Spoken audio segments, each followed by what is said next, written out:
This is a consonant sound. Now in English, you will never find it at the beginning of a word because it only comes at the end of a syllable. So you find it in the middle of the word anger, and the middle of the word thanks, and at the end of the word rung. Now we make this sound towards the back of the mouth.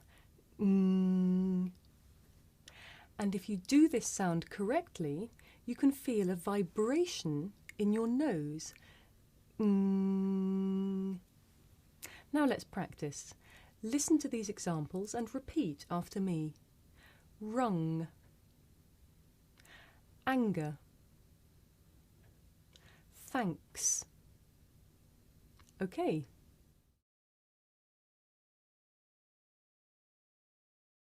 Now it can be difficult to hear the difference between this sound, and another similar consonant, n.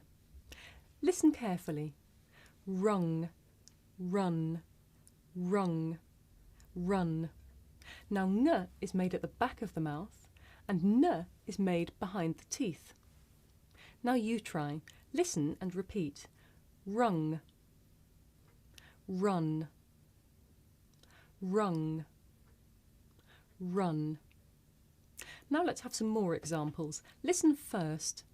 Tongue, ton, wing, win, robbing, robin, singer, sinner. Now you try. Listen and repeat. Tongue, ton, wing, win, robbing, robin, singer, sinner. Okay.